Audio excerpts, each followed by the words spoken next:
Salatullah, salamullah.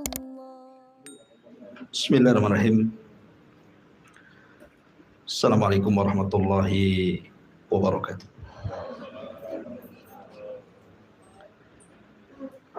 Alhamdulillah wassalatu wassalamu ala Rasulillah wa ala alihi wa sahbihi wa mawalah wa la hawla wa la quwwata illa billahi wa ba'du. Alhamdulillah, di malam hari ini kembali kita mengkaji tafsir, dan malam ini kita masuk pada surat baru, surah Al-Fajr. Dalam tertib Al-Quran, surah Al-Fajr itu masuk pada surat yang ke-89 dengan 30 ayat, 139 kalimat, 573 huruf. Dan dia termasuk dari surah Makkiyah, artinya surat yang turun sebelum hijrah Nabi sallallahu alaihi wasallam.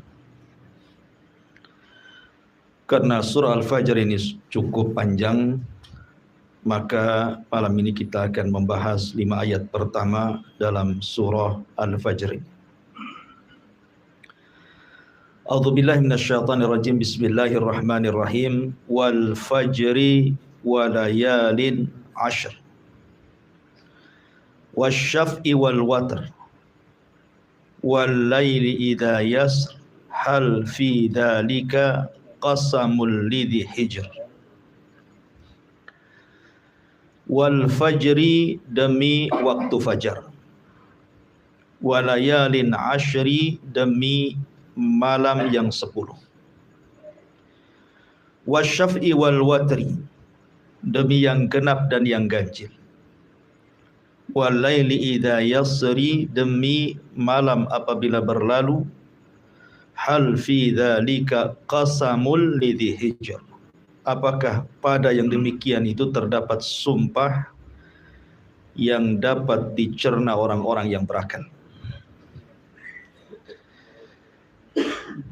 Ma'asyiral muslimin yang dimuliakan Allah Subhanahu wa taala. Di dalam ayat ini Allah Subhanahu wa taala bersumpah dengan waktu fajar. Sekali lagi saya ulang-ulang, kaidah sumpah dalam Al-Qur'an, apabila Allah Subhanahu wa taala bersumpah dengan makhluk, berarti makhluk itu punya keistimewaan di hadapan Allah. Dan paling banyak dalam Al-Quran itu Allah bersumpah dengan waktu, karena waktu inilah yang akan ditanya. Nabi SAW bersabda, la tazulu qadama abdin hatta yus'al an arba'. Tidak akan bergeser kaki anak Adam sampai ditanya 4 perkara. Semua bicara waktu. Pertama, an umrihi fima abna, tentang umurnya, kemana dia habiskan. Yang kedua, wa an syababihi fima abla, tentang masa mudanya, kemana dia lampiaskan. Ketiga, an ilmihi fima amilafi, tentang ilmunya, sudahkah ia amalkan. Dan mencari ilmu butuh waktu, mengamalkannya juga butuh waktu. Wa an malihi min aina iktasabahu wa fima anfaqahu, tentang hartanya dari mana dan kemana dia belanjakan. Mencari harta juga butuh waktu. Artinya bahwa waktu ini akan ditanya. Makanya dalam Al-Quran paling banyak Allah bersumpah dengan waktu. Wadduha, demi waktu duha. Wal asri, demi waktu asar. Di sini wal fajri, demi waktu fajar.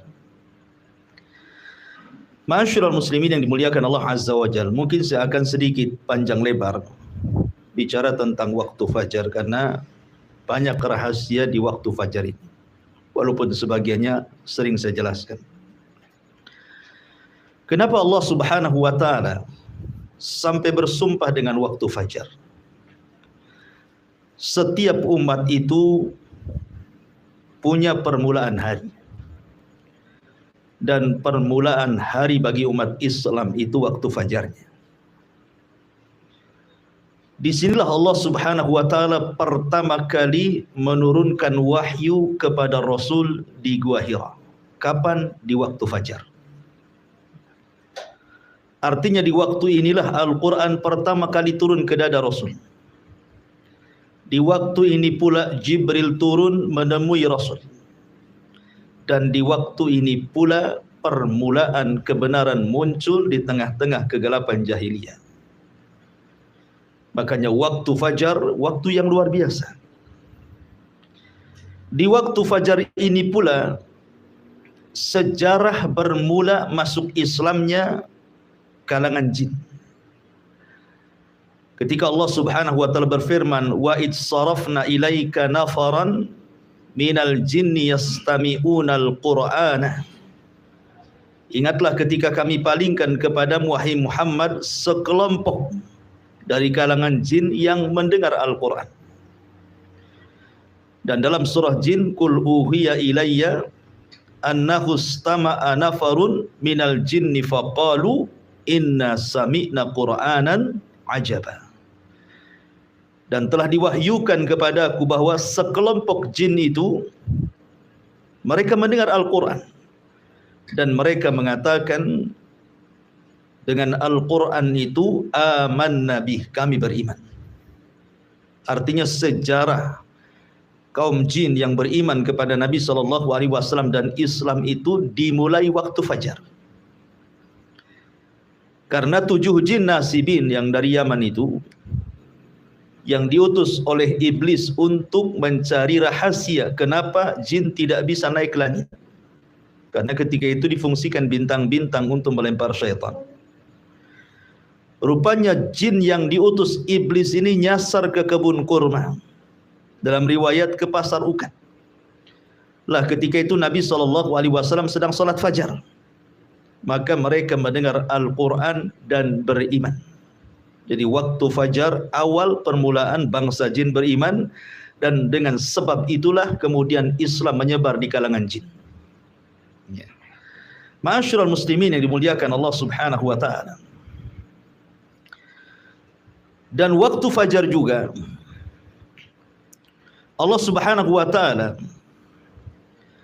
di sini bersumpah dengan kata-kata wal fajri, demi waktu fajar. Waktu fajar adalah satu di antara sekian tanda kebesaran Allah. Yang Allah Subhanahu wa taala firmankan, "Qul ara'aitum in ja'alallahu 'alaikumul laila sarmadan ila yaumil qiyamah." Bagaimana pendapat kalian kalau seandainya Allah Subhanahu wa taala jadikan malam itu sepanjang masa sampai kiamat, tidak terbit-terbit fajar? Allah katakan, "Ailahun ma'allah." Apakah di sana ada Tuhan selain daripada Allah Subhanahu wa taala yang bisa mendatangkan cahaya? Kan tidak ada kecuali Allah. Jadi waktu terbitnya fajar itu artinya permulaan waktu siang, dan itu tanda kuasa Allah Subhanahu wa taala yang bisa merubah malam menjadi siang. Ini kuasa Allah Subhanahu wa taala. Kemudian juga waktu fajar ini juga adalah permulaan ibadah manusia, di mana bagi orang-orang yang berpuasa, setat dia puasa ketika terbit fajar. Sudah tidak boleh makan, tidak boleh minum, menahan hal-hal yang dilarang bagi orang yang berpuasa. Kemudian juga setat awal salat fajar, yang banyak keistimewaan, nanti saya akan jelaskan. Ma'asyiral muslimin yang dimuliakan Allah Subhanahu wa taala, tentu yang dimaksud fajar di sini, karena fajar kan ada dua ya. Ada fajar kadzib, ada fajar shadiq. Fajar kadzib itu maksudnya fajar dusta. Cahayanya masih ada di langit, belum sampai ke bumi. Tapi kalau fajar shadiq cahayanya sudah sampai di bumi, menerangi atap-atap, jalan-jalan, gang dan yang sebagainya. Itulah yang kita maksud fajar yang kedua, fajar shadiq. Ya. Atau lebih dikenal dengan waktu subuh. Ya.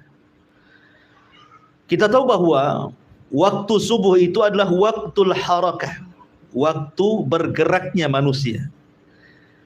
Makanya ketika Allah Subhanahu wa taala menyebut kalimat wal-laili idz adbar, kemudian was-subhi idza asfar, ya.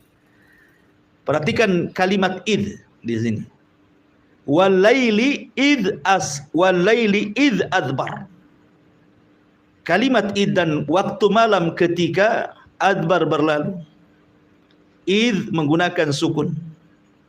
Tapi ketika Allah Subhanahu wa taala menyebut kalimat subuh, was-subhi idza, menggunakan harakat di sini, fathah. Idza asfar, ketika mulai terang. Kenapa Allah Subhanahu wa taala mensukun kalimat idz ketika bicara malam dan membuat harakat idza ketika bicara siang, bicara subuh, permulaan siang? Karena memang malam itu adalah tempat sukun. Apa sih arti sukun itu? Sukun itu artinya tenang. Malam itu tempat tenang. Tempat tidak boleh orang bergerak. Karena malam itu banyak bahaya yang mengancam. Makanya kita disuruh beristirahat di rumah. Makanya Allah Subhanahu wa taala mengatakan min syarri ghasiqin idza waqab. Kita disuruh berlindung dari malam apabila sudah mulai gelap.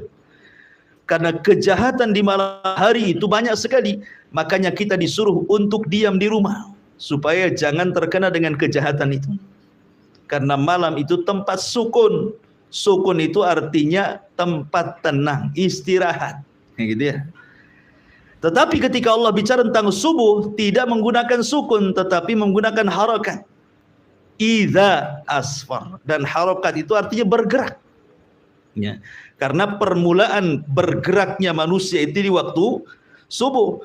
Begitulah Allah Subhanahu wa taala jadikan siang untuk bergerak dan Allah jadikan malam untuk sukun tenang. Allah katakan wa ja'alna an-nahara ma'asha wa ja'alna al-laila libasa wa ja'alna an-nahara ma'asha. Dan kami jadikan malam itu untuk pakaian selimut bagi kalian. Sebagaimana Allah jadikan siang itu untuk mencari maisha. Makanya Allah juga membuat suasana dibedakan.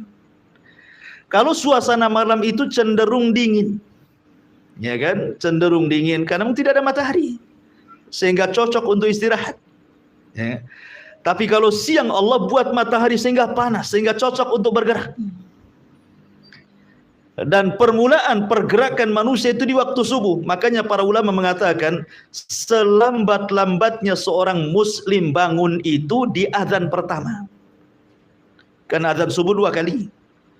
Ya, azan subuh itu 2 kali kan. Azan pertama itu untuk membangunkan sholat subuh dan azan kedua itu untuk sholat subuh. Selambat-lambatnya seorang mukmin itu bangun di azan pertama. Ya, jangan sampai bangun di azan kedua. Karena Nabi SAW di azan pertama menghentikan para qiyamul lail dan mengatakan beristirahatlah kalian dan bangunlah bagi orang-orang yang tidur, kata Rasul. Jadi Rasul memerintahkan orang yang qiyamul lail stop di azan pertama, disuruh istirahat karena lelah dia sudah beribadah. Tetapi bagi orang-orang yang tertidur disuruh bangun. Ya, makanya azan pertama itu sudah bangun seorang mukmin untuk persiapan sholat subuh, itu maksudnya. Ma'asyiral muslimin yang dimuliakan Allah Azza wa Jalla, dalam hadis Bukhari riwayat Abdullah ibn Abbas radhiyallahu anhuma, Nabi SAW mengatakan nusirtu bis saba wa uhlikatil adu bid-dabur. Kata Nabi SAW, aku ditolong dengan angin subuh dan kaum Ad dihancurkan dengan dabur angin sore. Di sini menunjukkan bahwa terkadang angin itu ada angin yang membawa rahmat, ada angin yang membawa azab. Kapan angin itu membawa rahmat? Ketika di waktu subuh. Itu angin membawa rahmat yang disebut dengan angin sobah. Syurul muslimin yang dimuliakan Allah Subhanahu wa taala. Lah, waktu subuh ini sampai-sampai Nabi SAW kenapa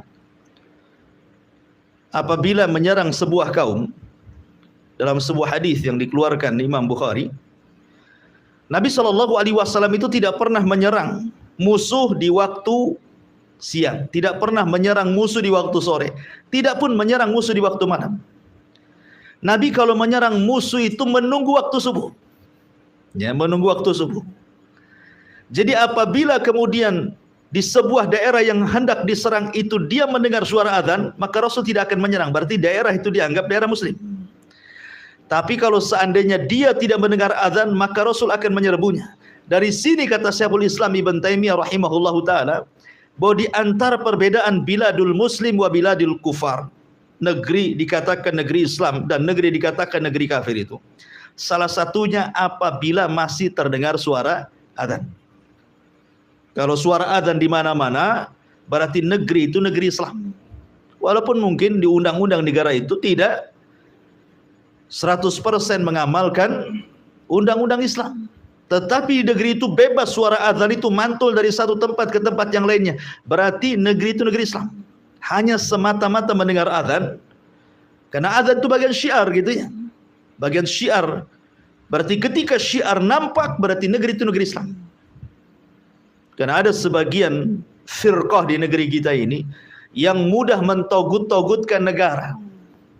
Bahwa negara kita ini negara togut, presidennya togut, menterinya togut. Maka siapa yang dukung togut? Jadi yang nggak togut dia aja, kan gitu. Ya. Tapi sudah dibubarkan sama pemerintah. Alhamdulillah. Ya. Ma'asyiral muslimin yang dimuliakan Allah Subhanahu wa taala. Lah, Nabi SAW kalau tidak mendengar suara azan, maka Rasul menyerbu. Makanya dalam surah Al-Adiyat, apa kata Allah Subhanahu wa taala? Fal mughirati subha. Ketika Nabi SAW dihabar khuakan oleh orang-orang munafik, ketika mengirim pasukan Ali dan beberapa orang, kemudian ada kabar bahwa pasukan itu mati, kudanya dirampas dan yang lain sebagainya, Allah turunkan surah Al-Adiyat. Salah satu lafadznya dalam surah Al-Adiyat itu fal mughirati subha, bahwa Ali dan pasukannya itu sedang menyerbu musuh di waktu subuh. Ya, jadi para sahabat mengikuti sunnah Nabi SAW menyerbu di waktu subuh, karena disitulah ada angin kemenangan yang disebut dengan angin sobah, yang diteliti oleh para ilmuwan kedokteran dan kesehatan bahwa angin itu membawa kesehatan yang luar biasa. Ya, angin itu membawa kesehatan yang luar biasa apabila seseorang terkena angin di pagi hari. Makanya sering saya nasihatkan kalau habis subuh buka jendela, buka pintu biar angin itu masuk. Ya, itu angin membawa rahmat dan juga kesembuhan penyakit. Ma'asyiral muslimin yang dimuliakan Allah Azza wa Jalla. Aisyah radhiyallahu anha pernah mengatakan, laqad kana an-nabiy sallallahu alaihi wasallam yusallil fajra fatashhadu ma'ahu nisa'un minal mu'minati mutalaffi'atin bimurutihin thumma yarji'na ila buyutihin ma ya'rifuhunna ahadun minal ghalas.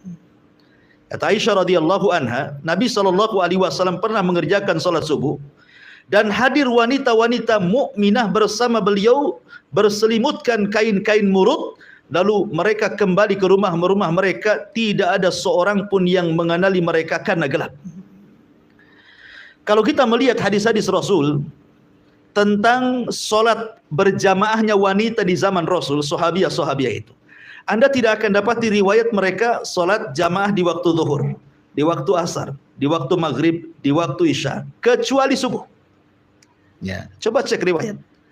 Sahabiah-sahabiah itu, mereka di waktu subuh suka ikut berjamaah bersama Nabi. Tapi di solat-solat yang lainnya tidak ada riwayatnya. Bukan berarti kemudian wanita tidak boleh solat berjamaah di masjid, di solat duhur, asar, maghrib bisa boleh, tidak ada masalah. Tetapi di rumah mereka lebih baik, kan begitu. Tetapi khusus salat fajar ada riwayatnya. Wanita-wanita itu keluar rumah untuk salat fajar. Kenapa? Sekali lagi karena mencari berkah waktu pagi. Karena Nabi SAW bersabda, Allahumma barik li ummati fi bukuriha. Ya Allah, berkahi umatku di waktu paginya. Ya Allah, berkahi umatku di waktu paginya. Makanya mereka keluar mencari berkah sepanjang perjalanan dari rumah itu ke masjid. Ya, makanya rugi kalau seandainya orang-orang yang tidak keluar ke masjid dalam melaksanakan sholat fajar. Itu waktu berkah. Ada angin soba di situ. Kemudian di sini juga ada faedah bahwa lihat bagaimana wanita-wanita ini keluar, mereka mengenakan dan menutup jilbab-jilbab mereka. Padahal gelap. Gelap saja mereka pakai jilbab, artinya menutup aurat, apalagi terang gitu ya. Menunjukkan bahwa para sahabiah Nabi SAW teramat sangat malu kepada diri mereka. Gelap-gelap pun mereka pakai menutup aurat semuanya.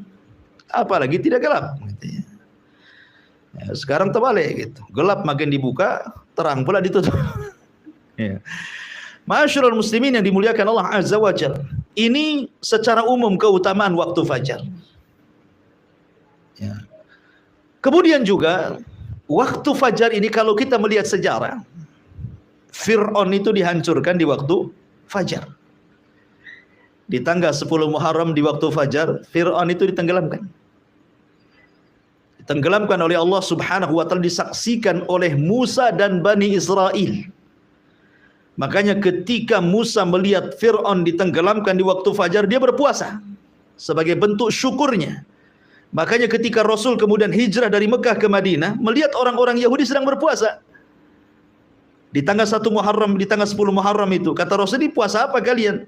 Maka orang-orang Yahudi mengatakan, "Kami berpuasa dalam rangka menghormati Nabi kami Musa karena diselamatkan dari kejaran Fir'aun yang ditenggelamkan kapan? Di waktu fajar di tanggal 10 Muharram." Makanya Musa berpuasa, kami pun berpuasa. Maka Rasul mengatakan, "Nahnu atau ana ahaqqu bi Musa." Saya lebih berhak menghormati Musa dibandingkan kalian. Maka Rasul pun kemudian berpuasa tanggal 10 Muharram dan memerintahkan sahabatnya untuk berpuasa, dan inilah puasa wajib pertama dalam Islam sebelum ada puasa Ramadan. Tanggal 10 Muharram, ya kan? Ma'asyiral muslimin yang dimuliakan Allah Azza wa Jalla, adapun keutamaan yang luar biasa salat fajar itu. Orang yang bangun di waktu fajar, maka dia hakikatnya telah keluar dari ejekan dan olokan syaitan. Disebutkan dalam hadis Nabi SAW, apabila seorang mukmin itu tidur di malam hari, maka syaitan akan datang dan akan memberikan waswas. Makanya kita berlindung dari waswas syaitan. Min syarri al-waswasil khannas, ya, dari waswas yang ditimbulkan oleh syaitan dari kalangan jin. Apa waswasnya? Maka syaitan akan datang kepada orang yang tidur itu, kemudian mengencingi telinganya. Setiap dia kencingi telinganya, maka dia akan memberikan waswas dan mengatakan, "Lailun tawilun farkud," kata syaitan itu.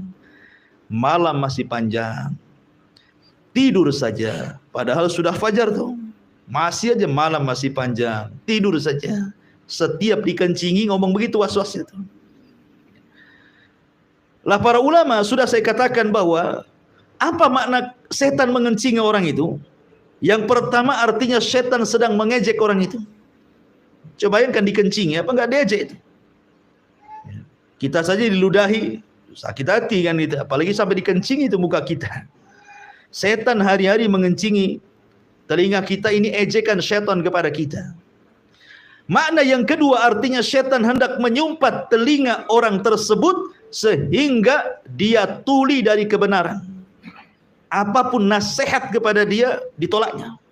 Makanya orang yang jarang sholat fajar maka keras hatinya dan sulit mendapatkan nasihat. Karena sudah tuli itu, sudah dikencingi hari-hari oleh setan, sehingga peka telinganya, nggak mau nerima kebaikan. Makna yang ketiga, hakikat artinya setan betul-betul mengencingi telinganya. Maka orang yang bangun di waktu fajar, pertama dia berzikir setelah bangun, maka hilang satu ikatan, ya, kemudian dia pun berwudu, maka hilang 2 ikatan. Kemudian dia pun salat fajar, maka hilang 3 ikatan. Dalam hadis Nabi SAW mengatakan, selain setan mengencingi orang yang tidur, setan pun mengikat tengkuk setiap orang yang tidur. Lah, tengkuk inilah ketika diikat, sengaja diikat supaya susah bangun, supaya lewat subuh gitu, maksudnya diikat tengkuknya itu. Terkadang dimimpikan oleh setan supaya orang ini tidak bangun. Makanya ketika dia terbangun hilang 1 ikatan. Ketika dia berwudu hilang 2 ikatan. Ketika dia solat hilang 3 ikatan. Kata Nabi SAW, maka orang ini akan menjadi tayyibun nafsi nasyatan. Maka dia akan semangat hidupnya, tahu jalan hidupnya, dan hatinya akan bersih, tidak ada kedengkian. Tetapi kalau dia tidak bangun, maka sebaliknya kata Nabi SAW, wa illa khabithun nafsi kaslan, dia menjadi pemalas dan juga hatinya dikotori dengan hasad dan kedengkian. Bahkan sebagian para ulama mengatakan khabithun nafsi artinya akan banyak masalah-masalah yang menimpa tanpa tahu apa sebabnya. Jadi orang yang tidak pernah sholat subuh itu akan banyak masalah itu. Ya. Ma'asyiral muslimin yang dimuliakan Allah Azza wa Jalla. Adapun tentang khususnya sendiri, ya, bahwa waktu fajar itu ada sholat fajar. Sholat fajar ini juga banyak keistimewaan, luar biasa. Di mana Allah Subhanahu wa taala akan berikan cahaya di wajahnya. Tidak mesti harus hitam jidatnya, tidak. Ya, tetap Allah Subhanahu wa taala berikan cahaya bukan hanya di dunia saja, tapi juga di akhirat. Kan Nabi SAW mengatakan, basyaril masyaina fi dzulumatil laili bin nuri tama yaumal qiyamah. Kabar gembirakan kepada orang-orang yang berjalan di malam hari, maksudnya untuk melaksanakan fajar, bahwa dia akan mendapatkan cahaya yang sempurna pada hari kiamat. Dan itu yang kita inginkan. Karena ketika orang itu meniti titian siratal mustaqim, yang paling dihajatkan itu cahaya. Ya, itulah yang paling dihajatkan ketika meniti siratal mustaqim. Orang yang sholat fajar, dia akan diberikan cahaya sempurna, sehingga dia bisa menyeberangi titian dengan sempurna. Kemudian juga tidak ada pahala yang dilipat gandakan dalam sholat kecuali sholat fajar dan asar. Itu dilipat gandakan tuh pahalanya, fajar dan juga asar. Kenapa demikian? Karena malaikat-malaikat yang mencatat kebaikan di malam hari dan malaikat-malaikat yang mencatat kebaikan di siang hari itu perjumpaannya itu di sholat fajar. Jumpanya itu di sholat fajar. Jadi sholat malaikat malam naik, malaikat siang turun. Lah itu jumpanya ketika manusia sedang sholat fajar. Makanya Nabi SAW mengatakan ketika Allah Subhanahu wa taala bertanya kepada para malaikat yang mencatat kebaikan di malam dan siang itu, ma taraktum ibadi, sedang apa kau tinggalkan hamba-hambaku? Maka kemudian malaikat-malaikat siang dan malam mengatakan, atainahum wahum yusallun wa taraknahum wahum yusallun. Kami datang mereka sedang sholat, kami tinggalkan mereka sedang sholat. Artinya sholat fajar dicatat oleh malaikat malam plus dicatat oleh malaikat siang, didobelkan pahalanya. Apalagi kemudian di antara sebab orang itu mudah masuk surga adalah orang yang menjaga sholat fajar. Kata Rasulullah SAW, man hafadha ala baradaini dakhalal jannah. Siapa yang menjaga 2 sholat maka dijamin masuk surga. Maksudnya kata para ulama, baradaini di sini sholatul fajri wa sholatul asri, sholat fajar dan sholat asar. Ya, jadi sholat fajar salah satunya adalah penjamin orang masuk surga. Bahkan lebih daripada itu, kata Nabi SAW, man shallal fajri fi jama'atin thumma qa'ada yadhkurullaha hatta tatlu asy-syamsu thumma shalla rak'ataini kanat ka ajri hajjatin wa umratin tamman. Barang siapa yang sholat fajar berjamaah, tentu di masjid, kemudian dia setelah itu berduduk mengingat Allah Subhanahu wa taala sampai terbit matahari, kemudian dia sholat 2 rakaat syuruk, apa pahalanya? Seperti haji dan umrah secara sempurna. Dan itu tidak didapati dalam sholat-sholat yang lainnya. Mendapatkan ibadah haji dan umrah loh, tanpa harus pergi ke Mekah sana, itu kan luar biasa. Hanya duduk setelah sholat fajar sampai terbit matahari, itu pahalanya sudah luar biasa. Bahkan lebih daripada itu, orang yang sholat fajar, maka dia akan mendapatkan perlindungan sampai waktu sore hari. Fi dhimmatillah. Kata Nabi SAW, man shalla subha fahuwa fi dhimmatillah. Barang siapa yang sholat subuh, bahkan satu hari itu dia mendapatkan jaminan perlindungan Allah. Artinya kalau dia sholat subuh, betul-betul sholat subuh, berarti tidak perlu takut dalam siang itu. Tidak perlu takut dari orang yang hasad apabila hasad. Tidak perlu orang takut apabila orang sedang menyihir apabila dia menyihir. Tidak perlu orang takut apabila orang sedang dengki, sedang menzalimi, dan begitu seterusnya. Karena orang ini mendapatkan naungan dan perlindungan Allah. Kalau dia betul-betul melaksanakan sholat subuh. Ini jaminan loh dari Nabi SAW, man shalla subha fahuwa fi dhimmatillah. Barang siapa yang sholat subuh, berarti satu hari itu dia dalam lindungan Allah Subhanahu wa ta'ala. Bahkan kata para ulama, min fadli salatil fajri fi waqtiha annaha tajlibur rizqal wasi'. Bahwa orang yang sholat subuh pada waktunya, maka hakikatnya dia sedang membentangkan rizkinya yang luas. Makanya Nabi SAW tadi sudah saya singgung, doanya adalah Allahumma barik li ummati fi bukuriha. Ya Allah, berkahi umatku di waktu paginya. Makanya lihat para sahabat Nabi SAW ketika mereka meninggalkan sholat subuh pada waktunya, walaupun satu kali seumur hidupnya, itu menjadi penyesalan sampai wafatnya. Itu sahabat Nabi itu. Jadi dia tidak sholat subuh pada waktunya satu kali seumur hidupnya, tapi menjadi penyesalan sampai wafatnya. Anas bin Malik radhiyallahu anhu yang pernah saya ceritakan, ketika menyerbu satu daerah di bawah kekuasaan Persia, namanya Tustar, kota terbesar juga di bawah kekuasaan Persia. Di zaman Umar bin Khattab radhiyallahu anhu, Umar mengutus para sahabat untuk menaklukkan Tustar. Subhanallah. Orang-orang Persia sama dengan orang Yahudi suka membuat benteng. Sehingga untuk menghancurkan benteng itu sulit banget, ya. Sehingga para sahabat kewalahan sampai sebulan, 2 bulan, 1 tahun, 1 tahun lebih, sampai 1 tahun setengah loh, untuk merobohkan benteng itu tidak bisa. Karena musuh itu selalu memanah menombak dari atas, sehingga tidak bisa mendekati benteng. Sampai 1 tahun setengah loh. Bayangkan pengepungan yang cukup lama itu bisa membuat kekalahan loh. Karena namanya orang ngepung itu perlu biaya, perlu makan, perlu istirahat, dan begitu seterusnya kan gitu. Tapi Allah Subhanahu wa ta'ala takdirkan benteng itu roboh di waktu fajar. Subhanallah. Benteng itu roboh di waktu fajar. Karena waktu fajar itu waktu lengahnya manusia, lagi ngantuk-ngantuknya kan itu. Robohlah benteng itu. Masuklah tentara kaum muslimin, kemudian mampu menaklukkan Tustar dalam waktu sesingkat-singkatnya. Mulai terbit fajar sampai terbit matahari, kalah Tustar itu. Padahal ngepungnya 1 tahun setengah tuh. Gitu ya. Naklukannya hitungan jam. Setelah kemudian para sahabat menaklukkan Tustar dan matahari sudah terbit, baru kemudian mereka sholat subuh.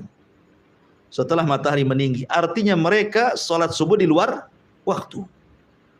Dan ini pernah dilakukan Rasul ketika perang Ahzab. Kan Rasul harus menjaga parit. Sebab kalau tidak dijaga, musuh itu akan meloncat dengan kuda-kuda mereka.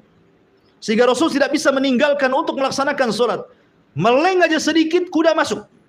Makanya Rasul harus terus fokus gitu ya. Sampai akhirnya di waktu maghrib. Rasul dan sahabat belum sholat asar. Ketika datang waktu maghrib, baru Rasul dan sahabat sholat asar. Artinya Rasul pun pernah melaksanakan sholat di luar waktu karena peperangan kan itu. Anas bin Malik radhiyallahu an apabila disebutkan perang Tustar selalu menangis. Kenapa? Sampai ditanya, bukankah perang Tustar Allah menangkan? Kenapa engkau menangis, wahai Anas? Kata Anas bin Malik radhiyallahu an, aku tidak menyesali perang Tustar. Itu kemenangan dan kebahagiaan dan nikmat Allah yang Allah anugerahkan kepada kita kaum muslimin. Tapi aku menangis apabila disebutkan perang Tustar, karena ketika itu aku tidak sholat subuh pada waktunya, melainkan setelah terbit matahari. Dan itu menjadi penyesalan Anas ibn Malik sampai wafatnya. Satu kali loh ya, dia tetap sholat, cuman sholat di luar waktu, dan itu pun karena darurah, namanya perang. Ya. Ada waktu-waktunya tidak bisa kita melaksanakan sholat khauf ketika genting-gentingnya perang.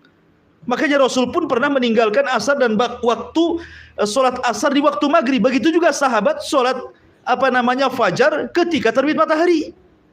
Artinya ada kemimpinan satu subuh kan? Secara hukum fikih tidak ada masalah. Anas bin Malik radhiyallahu anhu dan bagi para sahabat yang lain bahwa sholat tepat waktu itu, apalagi sholat fajar, itu sesuatu yang berharga bagi mereka. Jangankan sholat wajibnya, sholat sunnahnya saja lebih baik dibandingkan dunia dan isinya, kan itu. Rakaatai al-fajri khairun minad dunya wa ma fiha. Sholat rakaat fajar saja lebih baik dibandingkan dunia dan isinya. Yang namanya dunia dan isinya kan macam-macam. Ada mobil, ada rumah mewah, ada tanah, macam-macam ya. Tapi tidak lebih baik daripada 2 rakaat sunnah fajar. Kalau 2 rakaat sunnah fajar saja itu segitu pahalanya, gimana subuhnya? Yang merupakan kewajiban Allah Subhanahu wa taala. Makanya kenapa sholat sunnah 2 rakaat fajar itu disebut rak'ataini khafifataini, 2 rakaat yang diringankan. Tidak boleh panjang-panjang. Ya. Makanya ditentukan kan bacaannya. Rakaat pertama qul ya ayyuhal kafirun, kan itu ya. Rakaat yang kedua qul huwallahu ahad. Ya. Dipendekkan, kenapa? Karena yang dipentingkan bukan 2 rakaat sholatnya, tapi subuhnya. Ya. Nanti kalau kelamaan 2 rakaat fajarnya, nanti lemas ketika subuhnya. Tidak mungkin orang mendahulukan yang sunnah dibandingkan yang wajib, kan begitu ya. Makanya dibuat ringanlah sholat itu supaya subuh bisa dipanjangkan. Makanya sependek-pendeknya Rasul sholat subuh itu paling pendek membaca 100 ayat dalam Al-Quran. Di antara sekian sholat yang disunahkan dipanjangkan itu sholat subuh. Sholat subuh itu dipanjangkan dibandingkan sholat-sholat yang lainnya. Karena paling pendek Rasul membaca 100 ayat di sholat subuh itu. Menunjukkan panjang dibandingkan sholat yang lainnya. Ma'asyiral muslimin yang dimuliakan Allah Azza wa Jalla. Apalagi yang lebih hebat dibandingkan itu. Orang yang menjaga sholat fajar, ikhwan, itu akan mendapatkan kenikmatan yang paling besar dari semua nikmat yang ada di dunia dan semua nikmat yang ada di surga. Dia akan mendapatkan kenikmatan yang lebih besar dibandingkan semua nikmat yang ada di bumi. Bahkan semua nikmat yang ada di surga. Apa itu? Ru'yatullah, memandang wajah Allah. Ketika Nabi SAW berkumpul bersama para sahabatnya, kemudian melihat bulan purnama, apa kata Rasulullah? Kata Nabi SAW, innakum satarawna rabbakum kama tarawna hadzal qamar la tudamuna fi ru'yatihi fa istata'tum alla taghlibu ala salati qabla tulu'i syamsi wa qabla ghurubiha faf'alu, kata Rasulullah. Kalian akan melihat Rabb kalian sambil melihat bulan, kata Rasul. Kalian akan melihat Rabb kalian seperti kalian melihat bulan itu. Tidak berdesak-desakan. Ya kan? Kalau lihat bulan kan enggak berdesak-desakan kan? Karena tinggal nengok aja ke atas nampak bulan kan itu. Rasul ingin menyamakan cara melihat, bukan Allah seperti bulan, bukan, cara melihat. Ya. Kemudian kata Nabi SAW, kalau kalian ingin, ya, alla taglibu ala salati qabla tulu'il fajri wa qabla ghurubihi faf'alu. Kalau kalian ingin melihat Allah Azza wa Jalla, ya, maka jangan pernah terkalahkan untuk melaksanakan salat sebelum terbit matahari, maksudnya subuh, dan sebelum terbenam matahari waktu, artinya salat asar. Bahwa orang yang menjaga 2 salat ini sebab terbesar kita mendapatkan kenikmatan yang jauh lebih nikmat dibandingkan surga itu sendiri, apalagi nikmat dunia berupa ru'yatullah azza wa jalla, melihat dan memandang wajah Allah Subhanahu wa taala. Ma'asyiral muslimin yang dimuliakan Allah Subhanahu wa taala. Kemudian juga waktu fajar ini salah satunya adalah salatul fajri taqi min adzabillahi wa ghadabi wa iqabi. Bahwa salat fajar itu bisa menghindarkan dari azab Allah, kemarahannya, bahkan iqabnya. Dan salatul fajar min asbabin najati minan nar. Salat fajar itu diantara penyebab seseorang terhindar dari neraka. Tentu ada beberapa perkara yang membantu kita untuk bangun di waktu fajar. Secara global ada 5. Yang pertama, jangan lupa baca doa sebelum tidur. Karena itu hal yang bisa membangunkan kita di akhir malam. Kemudian yang kedua, jangan bermaksiat sebelum tidur. Karena maksiat itu yang membuat orang tidak bisa bangun di waktu subuh. Kemudian yang ketiga, berusaha untuk membayangkan keistimewaan solat fajar. Yang sudah saya jelaskan. Kalau bangun di solat fajar itu waktu yang sangat istimewa. Orang kalau sudah tahu keutamaannya pasti ingin mengejarnya. Maka rasakan keutamaan solat fajar supaya mudah bangun. Kemudian yang keempat, al-hirsu ala nafsi sifatil munafiqin ala nafsi. Berusaha kalau saya tidak bangun subuh berarti ada sifat munafik dalam dada saya. Saya tidak hendak jadi munafik. Maka dia akan berusaha untuk bangun. Kemudian yang terakhir tentu kita bisa minta tolong kepada, kalau yang sudah punya istri atau pasangan, atau kita bisa minta tolong pada handphone gitu ya, dibuat alarm gitu ya, supaya mudah bangun. Makanya di sini karena sedemikian rupa pahala ibadah di waktu fajar ini, dan waktu fajar sini adalah waktu yang sangat istimewa, makanya Allah Subhanahu wa taala bersumpah wal fajri, demi waktu fajar. Ini yang pertama. Kemudian Allah mengatakan walayalin ashri. Layalin ashr. Ada 4 penafsiran. Layalin ashri, malam yang 10 itu apa saja? Yang pertama, malam yang 10 itu artinya menurut saya Imam Ibnu Utsaimin rahimahullahu taala, dan ini yang dikuatkan pendapatnya oleh beliau, maksudnya malam 10 di sini artinya 10 malam akhir Ramadan. Tanggal 20 Ramadan sampai selesai disebut asyrul awakhir, malam-malam akhir Ramadan, 10 awal Ramadan. Kenapa Allah Subhanahu wa taala jadikan sumpah? Karena di 10 malam akhir Ramadan terdapat malam terbaik dalam setahun yang disebut dengan Lailatul Qadar. Makanya dijadikan sumpah walayalin ashri. Ini satu pendapat. Pendapat yang kedua, maksudnya layalin ashri di sini artinya 10 awal bulan Dzulhijjah. Diitlakkan malam mencakup siang. Ya, jadi kalimat malam tidak mesti harus malam, bisa juga disebut siang, karena dalam bahasa Arab ini terkadang kalimat yang sama, contoh namanya baina likulli adzanaini salatun. Baina kulli adzanaini salatun. Di antara dua adzan itu ada salat. Maksudnya adzan yang pertama adzan yang kita ma'ruf, adzan yang kedua maksudnya kok qomat gitu ya. Jadi apabila disebut malam itu juga mencakup siang. Makanya ketika para ulama membahas ada enggak qobliyah Jumat? Ada enggak hukum qobliyah Jumat? Ya. Menjadi khilaf para ulama. Ada yang mengatakan ada qobliyah Jumat. Berdalil dengan setiap dua adzan itu ada salat di situ. Maksudnya adzan dan qomat. Mereka berdalil dengan dalil ini.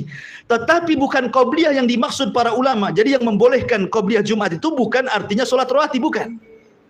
Bukan salat rawatib kayak ba'diyah qobliyah, bukan. Maksudnya hadis di antara dua adzan itu salat, maksudnya salat nafilah. Salat sunnah, gitu maksudnya ya. Jadi antum boleh salat di antara dua adzan, ya. Kalau mamanya untuk menghindari fitnah kan gitu. Kita di mana? Kadang-kadang kalau kita duduk terfitnah pula kan. Jadi kita melaksanakan sholat sebelum Jumat itu bukan rawatib, ingat ya, bukan rawatib, tetapi sholat sunnah. Dalilnya ini di antara dua adzan itu ada sholat maksudnya ya. Dan adzan pertama, adzan itu ya adzan yang kedua itu maksudnya qomat. Ya, ini bagi yang berpendapat bolehnya sholat sebelum Jumat, tetapi bukan rawatib niatnya. Ini yang kita katakan, kalau mereka mengatakan qobliyah, kita katakan tidak ada qobliyah sebelum Jumat. Tidak ada. Ya, tidak ada hadisnya. Adapun hadis ini bukan bicara qobliyah, bicara tentang sholat nafilah, sholat sunnah. Karena keumuman hadis di antara dua adzan itu ada sholat di situ. Ya, kalaupun kita sholat sebelum Jumat, bukan qobliyah, sekali lagi bukan qobliyah ya, tapi itu nafilah, mengambil keumuman hadis ini, maksudnya begitu. Ataupun sholat mutlak, mulai datang ke masjid antum sholat 2 rakaat salam tanpa dibatasi. Itu yang disunahkan di sholat Jumat gitu ya.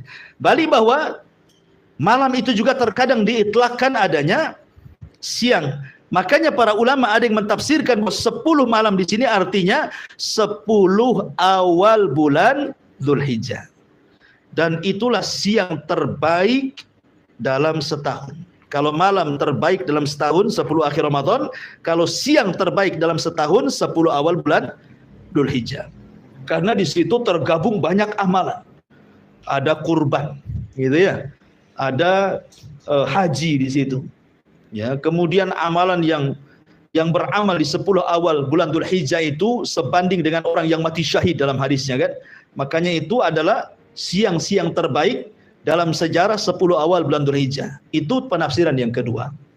Penafsiran yang ketiga, layalin ashri itu artinya 10 akhir dari puasanya Nabi Musa. Nabi Musa alaihi salatu wassalam awalnya dia berpuasa berapa hari? 30 hari. Salasina lailan. Jadi ingat, syariat dulu dengan syariat sekarang beda ya. Kalau Musa itu puasa malam. Kalau syariat Nabi Musa itu puasa di malam hari. Tapi kalau syariatnya kita puasa di siang hari. Dan puasa di siang hari jauh lebih afdal dibandingkan puasa di malam hari. Jadi malam itu untuk mereka, siang untuk kita. Nabi Musa alaihi salatu wassalam puasa di malam hari sampai 30 hari. Ketika di hari 30, karena dia akan berdialog dengan Allah Azza wa Jal, maka dia mengambil siwak untuk menyiwak giginya karena takut bau, membatalkan puasanya. Tapi Allah Subhanahu wa taala kemudian datang dan mengatakan kepada Musa, jangan kau batalkan puasamu.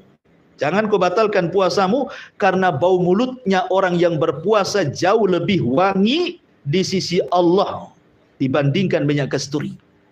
Maka Allah katakan tambah 10 hari lagi.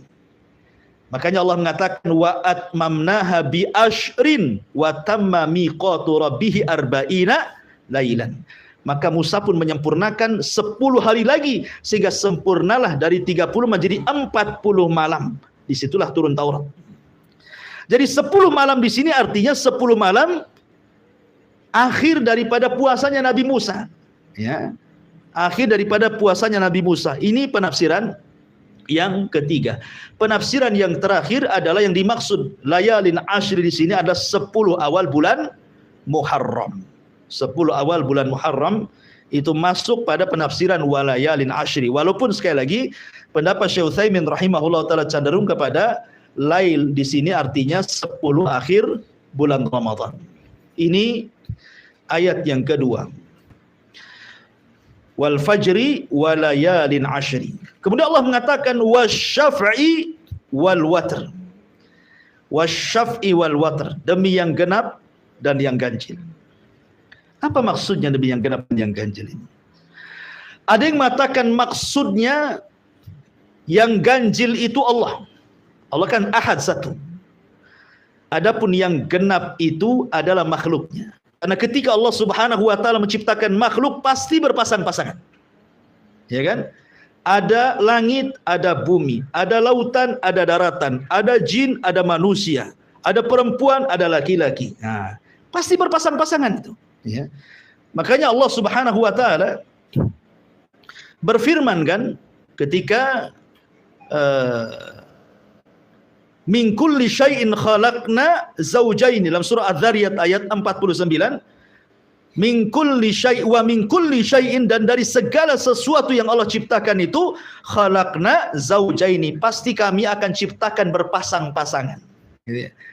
Berarti yang genap itu makhluk, karena makhluk berpasang-pasangan kan, genap dia dua-dua, ya kan, langit bumi dua, darat laut dua gitu ya, gelap terang dua gitu. Genap maksudnya witir itu Allah sang khalik, adapun yang genap itu maksudnya makhluknya. Jadi Allah bersumpah dengan dirinya dan juga dengan makhluknya. Penafsiran yang kedua, maksudnya yang witir di sini Allah bersumpah dengan Adam. Adam itu witir, satu. Ya, karena Allah Subhanahu wa taala tidak menciptakan dari ibu bapa. Adam itu diciptakan sendirian oleh Allah Subhanahu wa taala. Kemudian setelah itu Allah ciptakan Hawa dari tulang rusuknya menjadi genap. Berarti yang witir itu Adam, yang genap itu Adam dan Hawa dan seluruh keturunannya. Allah bersumpah dengan Adam dan juga Hawa. Kemudian yang ketiga, maksudnya witir ini adalah semua sifat, maksudnya witir itu sifat Allah, tetapi genap itu sifat makhluk. Maksudnya begini. Allah Subhanahu wa taala ketika mengeluarkan kita dari perut ibu kita, wallahu akhrajakum min butuni ummahakum la ta'lamuna syai'a wa ja'ala lakumus sam'a wal absara wal af'ida, kan itu. Ketika Allah menciptakan kita dikeluarkan dari perut ibu kita, kita tidak mengetahui sesuatu, sama sekali tidak punya apa-apa. Bahkan pendengaran pun tidak mendengar, penglihatan pun tidak melihat, ya kan? Kemudian hati pun tidak berakal. Baru sedikit demi sedikit setelah dia besar sedikit, mulailah pendengaran melihat. Kemudian pendengaran mendengar, penglihatan melihat, kemudian hati mulai berpikir, kemudian diberikan ilmu. Terus sampai dia tua, maka Allah akan kembalikan sebagaimana dia dilahirkan. Ketika sudah tua mulai rabun, ya kan? Ya, kemudian mulai pekat, ngomong harus keras-keras, kan itu ya. Mulai pikun, padahal dulu orang paling cerdas dulunya. Nah, dikembalikan tuh sifat bayinya ke ketua. Tapi Allah Subhanahu wa taala witir. Ya, Allah tidak pernah didahului dengan kebutaan kemudian melihat, atau setelah melihat buta, tidak. Allah itu akan senantiasa melihat dan melihat dan melihat dan melihat. Ya, tidak didahului dan juga tidak diawali dengan perkara-perkara kebalikan daripada melihat. Laisa kamitsli syai'un wa huwas samiul basir. Itu juga penafsiran yang ketiga. Penafsiran yang keempat, maksudnya al-syaf'i wal watr ini mencakup semua ibadah. Contoh salat, ada yang ganjil, ada yang genap. Maghrib ganjil, kan itu ya. Kemudian isya genap. Ya. Kemudian puasa ayyamul bid ganjil, ya kan 3 hari saja kan? Senin Kamis genap, gitu ya. Ramadan juga terkadang digenapkan, terkadang diganjilkan, tergantung melihat bulan. Ya, jadi semua ibadah itu mencakup ibadah. Namanya genap ganjil itu semua ibadah tercakup padanya kalimat asy-syaf'i wal watr. Ada juga yang mengatakan bahwa yang dimaksud asy-syaf'i wal watr itu 10 akhir Ramadan. Mulai tanggal 20 Ramadan sampai tanggal 30 atau 29, 1, 2, 3, 4, 5 sampai selesai akhir Ramadan itu bisa mengandung genap ganjil. Ya. Terkadang yang genap itu ganjil, terkadang yang ganjil itu genap, gitu maksudnya. Makanya kenapa kita harus menghidupkan semua hari-hari malam di akhir Ramadan. Karena ada yang kita anggap hari ini genap, bagi orang lain dia ganjil. Ya, contoh ketika hadis Quraib, dia datang dari Syam menuju Madinah. Dia ke Syam itu awal Ramadan, pulang ke Madinah pertengahan Ramadan. Lah Quraib ini mengikuti ru'yanya Muawiyah di Syam, sehingga dia puasa di hari Jumat. Ya. Ketika sampai di kota Madinah berjumpa dengan Ibnu Abbas, rupanya Madinah memulai puasa di hari Sabtu. Kemudian kata Quraib, tidak cukuplah Muawiyah melihat. Ya. Kenapa kau tidak ikut Muawiyah sana, gitu maksudnya ya. Kata Abdullah ibn Abbas, beginilah yang diperintahkan Rasul. Apabila tidak melihat bulan berarti digenapkan. Makanya kami puasanya Sabtu, mereka Jumat. Ketika kita anggap ini ganjil, di sana dianggap genap. Dan sebaliknya begitu. Ya. Jadi ada yang mentafsirkan juga seperti itu. Itulah wasyaf'i wal watr. Kemudian Allah mengatakan wal laili idza yasri, dan demi malam apabila telah berlalu. Maksudnya apabila malam itu masuk meninggalkan siang dan masuk waktu malam. Maksudnya di sini ada yang mentafsirkan bahwa kapan itu malam? Ada yang mengatakan malam itu dimulai dari waktu asar. Malam itu dimulai dari waktu asar. Ada juga yang berpendapat malam itu dimulai waktu maghrib. Adapun malam yang dimulai waktu asar, karena hadis Nabi SAW tentang ta'aqub al-malaika, pergantian malaikat siang malam yang mencatat kebaikan, berjumpanya di waktu sholat asar. Ya, jadi malaikat malam yang akan mencatat amalan kebaikan kita di malam hari itu, mereka turun di waktu asar. Berarti asar itu waktu malam bagi ta'aqubatil malaika, Ya, pergantian malaikat siang dan malam dimulai waktu asar. Disitulah waktu dicatatnya 2 pahala malaikat siang dan malam. Makanya sebagian ulama mengatakan malam itu dimulai waktu asar. Berarti kalau kita cerita tentang i'tikaf, berarti masuknya di waktu asar. Ketika kita bicara tentang Lailatul Qadar, berarti Lailatul Qadar itu dimulai di waktu asar. Gitu maksudnya. Bagi pendapat ini. Ya. Pendapat yang kedua, tidak, malam itu di waktu maghrib. Ketika terbenam matahari itulah malam. Ya, itulah malam gitu. Jadi ada 2 pendapat tentang apa itu malam. Ya, malam itu maksudnya setelah maghrib, karena disitulah ada waktu sholat maghrib. Nanti terus ke malam lagi ada isya, ke malam lagi ada witir, ya setelah isya sampai sepertiga malam sampai subuh. Jadi banyak amalan di malam hari. Dan saya sudah jelaskan bahwa ibadah di malam hari lebih afdal dibandingkan ibadah di siang hari. Makanya Allah jadikan sumpah malam itu dalam suratul Fajr. Kemudian yang paling utama tentu di malam hari adalah 10 akhir atau sepertiga akhir malamnya. Kan malam itu kan ada permulaan, ada pertengahan, ada akhir. Yang paling utama dari malam itu adalah akhir malam, sepertiga malam akhir. Disinilah rahasia rizki, rahasia berkah, rahasia umur, rahasia macam-macam di sini. Ya, ketika Allah turun ke langit dunia, kemudian mengatakan siapa yang minta ku kasih, siapa yang berdoa ku kabulkan, siapa yang minta ampun ku ampuni. Maka kalau orang bangun di sepertiga malam, mintalah sesuatu yang akan berlalu setelah terbit fajar sampai terbenam matahari kembali. Disitulah rahasianya. Ya, di sepertiga malam akhir. Dan yang terakhir Allah mengatakan di sini, hal fi dzalika qasamul lidzi hijr. Apakah pada yang demikian itu terdapat sumpah yang dapat diterima orang-orang yang berakal? Tentu orang yang berakal akan memanfaatkan hal-hal yang sudah saya jelaskan di sini. Ya, betapa banyak keutamaan waktu fajar, 10 malam, ya kan? Kemudian asy-syafi wal watr dan ibadah-ibadah di malam hari. Tentu kalau dia berakal akan mengambil pelajaran dari itu semuanya. Kecuali orang yang tidak berakal tentu tidak akan mengambil dari sumpah-sumpah Allah yang 4 ini.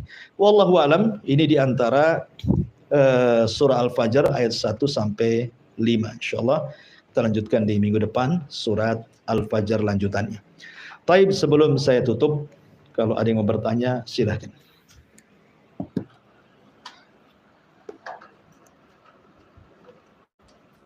Taib.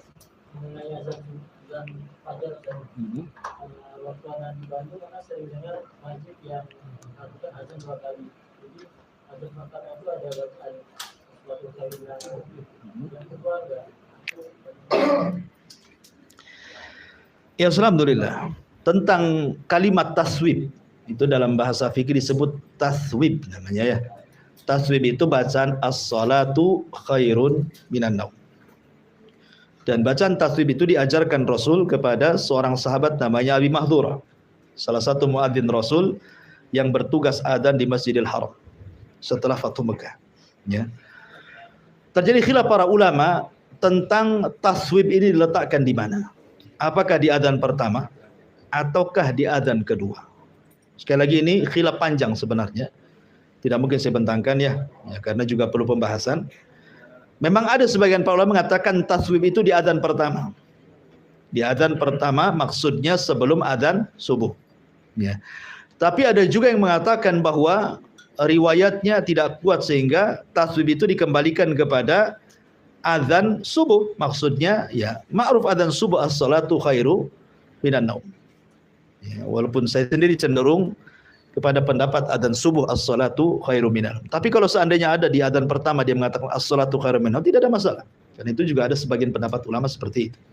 Ini kalimat taswib namanya. Jadi ini perkaranya luas masalah fikih. Ya, bagi Anda yang mengatakan as-salatu khairu minal di adzan pertama silahkan, karena juga ada ulamanya yang berpendapat seperti itu. Bagi yang sholat subuh juga silahkan. Dan saya cenderung kepada sholat subuh. Wallahu a'lam.